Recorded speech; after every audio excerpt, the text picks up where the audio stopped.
Hi hello welcome back to my YouTube channel. ಹೇಗಿದ್ದೀರಾ ಎಲ್ರು? ತುಂಬ ಚೆನ್ನಾಗಿದ್ದೀರಾ? Hi, good morning to all. ಇವತ್ತು ನಾನು ಇವಾಗ ಟೈಮ್ ಎಷ್ಟಾಗಿದೆ ಅಂದರೆ 5 o'clock ಆಗಿದೆ. ಇವಾಗ ಎದ್ಬಿಟ್ಟು ಟೀ ಮಾಡೋಕ್ಕಿಟ್ಟಿದ್ದೀನಿ. ಓಕೆ, ಟೀನ ಕುಡಿದ್ಬಿಟ್ಟು ನೆಕ್ಸ್ಟ್ ಫ್ರೆಶ್ ಅಪ್ ಆಗಿಬಿಟ್ಟು ಅಲ್ಲಿಂದ ನಾನು ಎಲ್ಲಿಗೆ ಹೋಗ್ತಾ ಇದ್ದೀನಿ ಅಂತ ಅಂದರೆ ಊರಿಗೆ ಹೋಗ್ತಾ ಇದ್ದೀನಿ. ಓಕೆನಾ, ನನ್ನ ತವ್ರ ಮನೆಗೆ. ಇಲ್ಲಿ ಏನೇನು ಬೇಕೋ ಅದೆಲ್ಲ ಇಟ್ಕೊಂಡಿದ್ದೀನಿ, ಟ್ರೈನಲ್ಲಿ ತಿನ್ನೋಗ್ಬೇಕಾಗುತ್ತೆ ಅಂತ. ನಮ್ಮ ಯಜಮಾನ್ರು ಬಂದುಬಿಟ್ಟು ಪ್ಯಾಕ್ ಮಾಡ್ತಾಯಿದ್ರು ಏನೆಲ್ಲ ಅದನ್ನೆಲ್ಲ.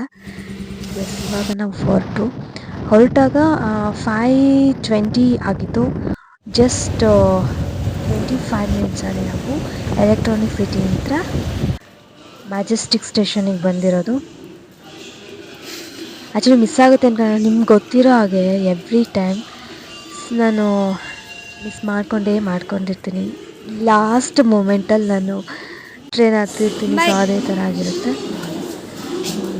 ಇವಾಗ ಹೊರಡೋ ಟೈಮ್ ಆಗಿದೆ. ರಕ್ಷಿ ಬಿಟ್ಟು ರಿಟರ್ನ್ ಹೋಗಬೇಕು. ನಂಗೆ ತುಂಬ ಬೇಜಾರಾಗ್ತಾ ಇತ್ತು. ಬಟ್ ಏನು ಮಾಡೋದು, ಆ್ಯಕ್ಚುಲಿ ಆಷಾಢಕ್ಕೆ ನಾನು ಬಂದಿರಲಿಲ್ವಲ್ಲ. ಸೊ ಆಷಾಢ ಮುಗಿಯೋಕ್ಕಿನ್ನ 4 ದಿನ ಇದೆ. ಸೊ ಅದಕ್ಕೋಸ್ಕರ ಒಂದು 4 ದಿನ ಇರೋಣ ಅಂತ ನಾನು ನಮ್ಮೂರಿಗೆ ಜಂಪ್ ಆದೆ. ಓಕೆ, ನಾನು ಜನಶತಾಬ್ದಿ ಬುಕ್ ಮಾಡ್ಕೊಂಡಿದ್ದೆ. ಸೊ ಹಾಗಾಗಿ ನನಗೆ ಎವ್ರಿ ಟೈಮ್ ನೋಡ್ಕೋತೀನಿ ನಾನು ಲಾಸ್ಟ್ ಮೂಮೆಂಟಲ್ಲಲ್ವ ಬುಕ್ ಮಾಡೋದು. ಸೊ ಅದಕ್ಕೋಸ್ಕರ ಎಂಡ್ ಸೀಟ್ ಸಿಗೋಲ್ಲ ನನಗೆ, ವಿಂಡೋ ಸೀಟ್ ಸಿಗೋಲ್ಲ. ಸ್ವಲ್ಪ ಕಿವಿ ಫ್ರೂಟ್ ತಿನ್ನೋಣ ಅಂತ ಕಿವಿ ಫ್ರೂಟ್ನ ತಿಂತಾಯಿದ್ದೆ. ನಾನೇನೋ ಹೇಳ್ತಾ ಇದ್ದೆ, ನನಗೊಂದು ಏನು ಕ್ವೆಶನ್ ಅಂದರೆ, ಈ ವಿಂಡೋ ಸೀಟ್ ಬೇಕು ಅಂತಲೇ ಬುಕ್ ಮಾಡಿರ್ತಾರೆ. Because only window means view ನೋಡ್ಲಿಕ್ಕಂತ. Okay, third seat and middle ಸೀಟಲ್ಲಿ ಕೂತ್ರೂ ವ್ಯೂ ಕಾಣಿಸುತ್ತೆ. ಬಟ್ ಮೇನ್ ಥಿಂಗ್ ಗಾಳಿ ಬರಲಿ ಚೆನ್ನಾಗಿ ಅಂತ ಒಂದು ಸ್ಯಾಟಿಸ್ಫ್ಯಾಕ್ಷನಿಗೋಸ್ಕರ ಕೂತ್ಕೊಳ್ತಾರೆ. ಓಕೆ, ವಿಂಡೋ ಮುಚ್ಚಿಬಿಟ್ರೆ ನಮಗೆ ಗಾಳಿ ಎಲ್ಲಿಂದ ಬರುತ್ತೆ ಅಲ್ವಾ? ಮೇನ್ ರೀಸನ್ ಗಾಳಿ ಬೇಕು ಅನ್ನೋಕ್ಕೋಸ್ಕರ ಅಲ್ವಾ, ರೈಟ್? ಬಟ್ ವಿಂಡೋನೇ ಮುಚ್ಚಿಬಿಟ್ಟು ವಿಂಡೋ ಸೀಟ್ನೇ ಬುಕ್ ಮಾಡಿಕೊಂಡ್ರೆ ಅದು ಹೇಗಿರುತ್ತೆ? ನಂಗೆ ಅದೇ ತುಂಬ ಬೇಜಾರಾಗೋದು. If you don't want that window seat means why we should book that window seat, right? ಅದೇ ನನಗೆ ಬೇಜಾರಾಗೋದು. Okay, let it be. ನೀವು ಯೋಚನೆ ಮಾಡಿ ನೋಡಿ ಅಲ್ವಾ ಅಂತ ಅನ್ಸಲ್ವ ನಿಮ್ಗೂ? ಓಕೆ, ಹಾಗೂ ಹೀಗೂ ಅಂತ ದಾವಣಗೆರೆ ಮುಟ್ಟೋದ್ವು. ದಾವಣಗೆರೆ ಅಂದ ತಕ್ಷಣ ಫಸ್ಟು ನನಗೆ ಬರೋದೆ ದೋಸೆ ಆ್ಯಕ್ಚುಲಿ. ಬಟ್ ಯಾವತ್ತೂ ತಿನ್ನೋಕ್ಕಾಗಲಿಲ್ಲ. ಅದಾದಮೇಲೆ ಹರಿಹರ ಹೊಳೆ ಹೆಂಗಿದೆ ಅಂದರೆ ಉಕ್ಕಿ ಹರಿತಿದೆ. ವಾವ್. ಓಕೆ, ನಮ್ಮೂರಿಗೆ ಟ್ರಾವೆಲ್ ಮಾಡಬೇಕು ಅಂದರೆ 6 to 7 hour ಬೇಕೇ ಬೇಕು. ಅಲ್ಲಿ ನೀವು ಜನಶತಾಬ್ದಿಗೆ ಬಂದರೆ 6.5. ಯೂಶ್ವಲಿ ಬಂದರೆ ಒಂದು ನಾರ್ಮಲ್ ಇದೆಲ್ಲ ಟ್ರೈನಿಗೆ ಬಂದರೆ 7 hours ಆಗುತ್ತೆ. ಓಕೆ, ಒಂದೇ ಭಾರತದಲ್ಲಿ ಬಂದರೆ ನೀವು 4 hour ಅಷ್ಟೇ. ಓಕೆ, ಒಂದೇ ಭಾರತ್ ಬಂದುಬಿಟ್ಟು ಹಾವೇರಿ ಸ್ಟಾಪ್ ಇಲ್ಲ, ದಾವಣಗೆರೆಗೆ ಇಳ್ಕೊಂಡ್ಬಿಟ್ಟು ನೀವು ಬರಬೇಕಾಗುತ್ತೆ. ಸೊ ಅದಕ್ಕೋಸ್ಕರ ನಾನು ಆಲ್ಮೋಸ್ಟ್ ಜನಶತಾಬ್ದಿನೇ ಟ್ರಾವೆಲ್ ಮಾಡೋದು. ಓಕೆ, ಫೈನಲಿ ನಮ್ಮೂರು ಬಂತು. ಇಳ್ಕೊಂಡು ಮನೆಗೆ ಬಂದ್ವು. ಮನೆಯಲ್ಲಿ ಬಂದ ತಕ್ಷಣ ಹೋಗಿದ್ರು. ಯಾಕಂದರೆ ನನ್ನ ಬ್ಯಾಗ್ ಫಸ್ಟು ಓಪನ್ ಮಾಡಿ ತೆಗೆದ ತಕ್ಷಣ ಸಿಕ್ಕಿದ್ದೆ ಚಾಕ್ಲೇಟ್. ಶಿಟ್. 11:30, 12 ಆಗಿತ್ತು. ಸೊ ಬಂದ ತಕ್ಷಣ ಬಿಸಿ ಬಿಸಿ ಇಡ್ಲಿ ತಿಂತಾ ಇತ್ತು. ಅಮ್ಮ ಇನ್ನೂ ಟಿಫಿನ್ ಮಾಡಿರಲಿಲ್ಲ. ಸೊ ಬಂದ ತಕ್ಷಣ ಟಿಫಿನ್ ಮಾಡ್ದು. ನೈಟ್ ನಾನು ಏನು ಮಾಡಿಸ್ಕೊಂಡೆ ಅಂದರೆ, ಇದು ಯಾರಿಗೆಲ್ಲ ಗೊತ್ತು ಕಮೆಂಟ್ಸ್ ಮಾಡಿ. ದಿಸ್ ಇಸ್ ಕಾಲ್ಡ್ ಮುಟ್ಟಿಗೆ. ಓಕೆ, ನಮ್ಮ ಕಡೆ ಏನು ಹೇಳ್ತಾರಂದ್ರೆ ರೊಟ್ಟಿ ಮುಟ್ಟಿಗೆ ಅಂತ ಹೇಳ್ತಾರೆ. ಇದನ್ನು ತಿನ್ನಕ್ಕೆ ನನಗೆ 2 ಹೊಟ್ಟೆ ಕಾದಂಗಾಗಿತ್ತು. ಒಂದು ಹೊಟ್ಟೆ ಒಂದು ಕರಳು ಉಪವಾಸ ಇದ್ದಂಗಿತ್ತು. 24 hours later.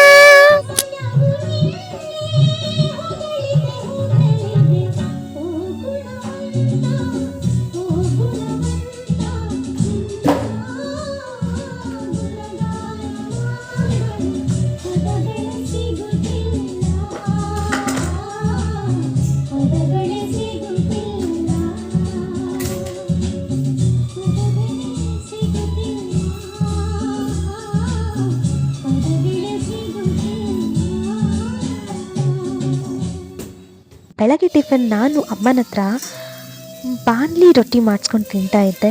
ಅದಾದಮೇಲೆ ನೆಕ್ಸ್ಟು ಫ್ರೆಶ್ ಅಪ್ ಆಗಿ ಎಲ್ಲ ಆದಮೇಲೆ ಗುರುವಾರ ಆಗಿತ್ತಲ್ವಾ ನೆಕ್ಸ್ಟ್ ಡೇ.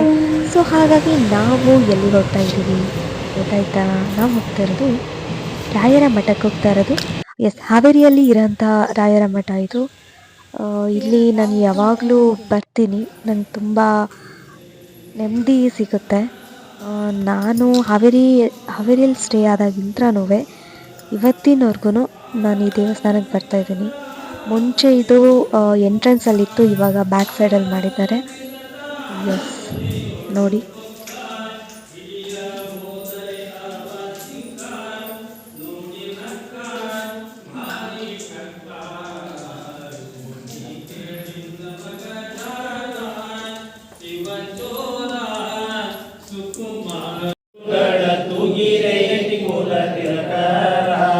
ತೂಗಿರೆ ಯೋಗೇಂದ್ರ ಕರಕಮಲ ಪೂಜ್ಯ ತೂಗಿರೆ ಗುರು ರಾಘವೇಂದ್ರ ಕುಂದಣಮಯವಾದ ಚಂದದ ತೊಟ್ಟಿಲೊಳಂದದಿ ಮಲಗ್ಯಾರ ತೂಗಿರೆ ನಂದ ನಂದನ ಗೋವಿಂದ ಮುಕುಂದನ ಕಂದದಿ ಭಜಪರ ತೂಗಿರೆ ಯೋಗ ನಿದ್ರೆಯನ್ನು ಬೇಗನೆ ಮಾಡುವ ಯೋಗೀಶ ವಂದ್ಯರ ತೂಗಿರೆ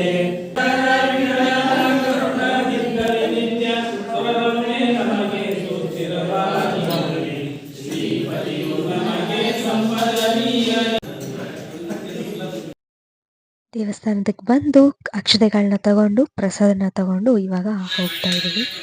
ಅಲ್ಲಿನೇ ಪಕ್ಕ ಇದ್ದಂಥ ಒಂದು ಲಿಂಗೇಶ್ವರ ದೇವಸ್ಥಾನಕ್ಕೆ ಬಂದ್ವಿ. ಎಸ್, ಅಲ್ಲಿ ಕೂಡ ಪೂಜೆ ಮಾಡಿಕೊಂಡು ನೆಕ್ಸ್ಟ್ ಅಲ್ಲಿಂದ ಸಾಯಿಬಾಬಾ ದೇವಸ್ಥಾನಕ್ಕೆ ಬಂದ್ವಿ.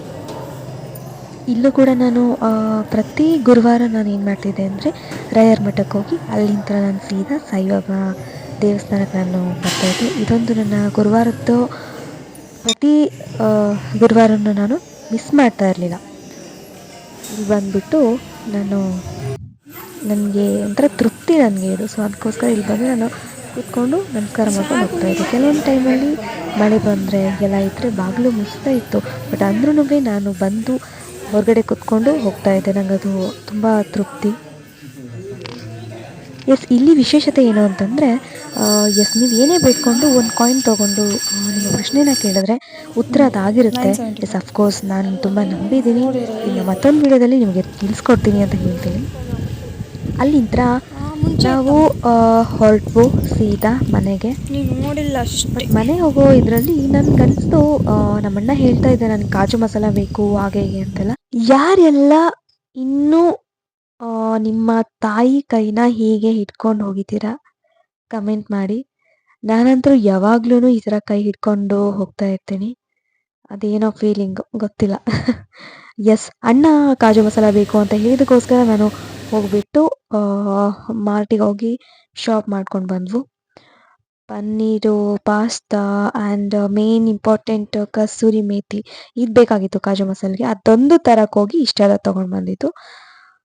ಎಸ್, ಒಂದು ವಿಡಿಯೋನ ಇಲ್ಲಿಗೆ ಎಂಡ್ ಮಾಡ್ತಾ ಇದ್ದೀನಿ ಅಂತ ಹೇಳ್ತಾ, ಯಾರೆಲ್ಲ ಇನ್ನೂ ನನ್ನ ಯೂಟ್ಯೂಬ್ ಚಾನಲ್ನ ಸಬ್ಸ್ಕ್ರೈಬ್ ಮಾಡ್ಕೊಳ್ಳಿ, ಬೆಲ್ ಐಕಾನ್ ಕ್ಲಿಕ್ ಮಾಡಿ ಅಂತ ಹೇಳ್ತಾ, ಮತ್ತೊಂದು ವಿಡಿಯೋ ಜೊತೆ ನಿಮ್ಮೊಂದಿಗೆ ಸಿಗ್ತೀನಿ.